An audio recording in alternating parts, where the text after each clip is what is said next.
Bună, dragi urmăritori! Bun venit pe canalul nostru! Te afli la adresa potrivită, unde poți accesa instantaneu cele mai recente știri. Astăzi vom analiza în detaliu adevărurile suculente din spatele tăcerii de luni de zile a lui Halil Ibrahim, a cărui mișcare este atent urmărită și despre care se generează mii de teorii. Dacă vă întrebați de ce a dispărut Halil Ibrahim, dacă există o durere de inimă sau o bătălie juridică masivă în spatele acestei tăceri profunde, sunteți în locul potrivit. Pregătiți-vă, pentru că vom examina de ce Halil Ibrahim s-a retras brusc din tot, scrisorile secrete divulgate și de ce idolul a decis să vorbească acum. Să vedem ce efect de tsunami vor avea aceste adevăruri senzaționale și care va fi prima mișcare așteptată din partea părților implicate.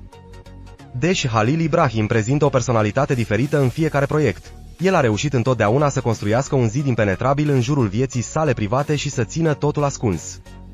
Cu toate acestea, această tăcere profundă care a persistat timp de săptămâni este de fapt mesagerul unei poveri acumulate și al unei răscruci majore. Acuzația de înțelegere secretă, șoptită pe coridoare, dar care nu a îndrăznit niciodată să fie exprimată cu voce tare, a început să fie oficializată odată cu cea mai recentă poziție a lui Halil Ibrahim. Se presupune că celebrul actor a trebuit să accepte o condiție foarte dură impusă în apogeul carierei sale, iar prin această tăcere, el se opune de fapt unei nedreptăți. Conținutul informațiilor scurse este atât de tăios încât toți fanii să încep să simtă, unul câte unul, cum Halil Ibrahim se opune acestei situații nu doar cu munca sa, ci cu sufletul său. Deși mulți ar putea crede că aceasta este doar o perioadă de odihnă, mesajele voalate pe care Halil Ibrahim le-a transmis celor apropiați au demonstrat gravitatea problemei. La o examinare mai atentă a detaliilor acestei tăceri, ideea prinde contur că aceasta nu este doar o alegere individuală, ci mai degrabă rezultatul hărțuirii la locul de muncă pe scară largă în cadrul industriei. Conform zvonurilor, Halil Ibrahim a trecut printr-o criză majoră cu producătorii după ce aceștia au încălcat unele dintre limitele sale roșii în noile sale proiecte, iar el s-a retras de la masa negocierilor.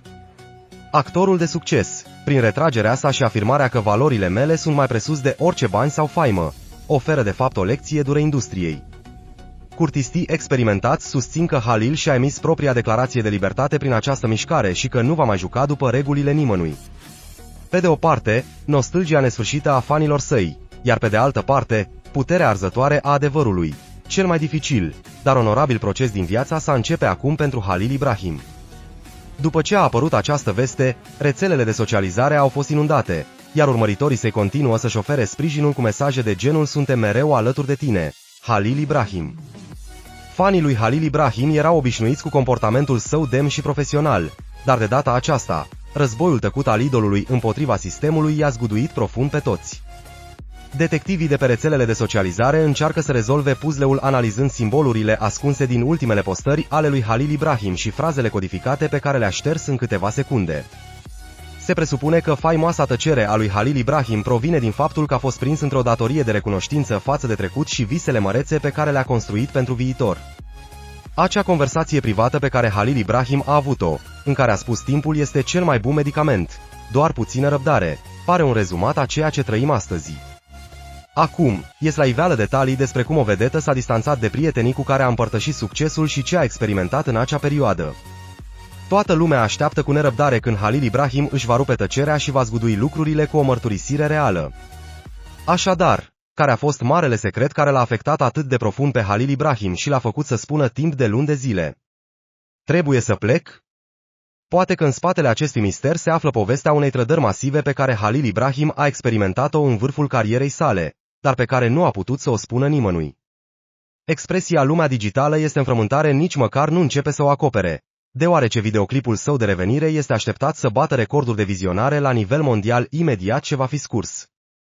Conform unor surse apropiate, Halil Ibrahim așteaptă momentul și platforma potrivite pentru a rupe tăcerea, având pregătite toate dovezile. Totuși, aceasta nu este doar o revenire în forță, ci efortul lui Halil Ibrahim de a renunța la acea imagine controlată și calmă și de a-și striga propriul adevăr. Chiar și analiștii veterani consideră această tăcere strategică un preludiu la declarația masivă care urmează. Poziția lui Halil Ibrahim, care rupe tăcerea și ridică semne de întrebare la fiecare pas, este deja aclamată drept cea mai mare socoteală a anului. În loc de omul care încearcă mereu să rămână în centrul atenției doar prin munca sa, există acum un lider care rezistă în tăcere, dar cu putere, nedreptăților.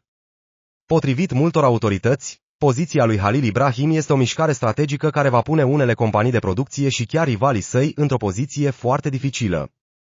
În timp ce această mișcare creează un val masiv pe rețelele de socializare printre cei care spune a fost atât de dor de Halil Ibrahim își va dovedi în sfârșit valoarea, cealaltă parte încearcă să rămână tăcută.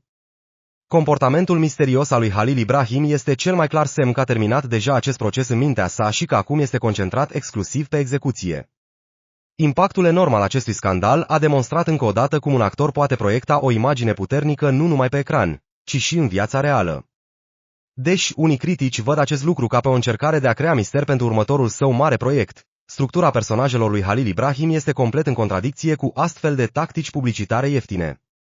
Zvonurile despre dacă Halil Ibrahim se va întoarce cu o producție majoră în străinătate sau își va crea propria companie de producție au incendiat industria.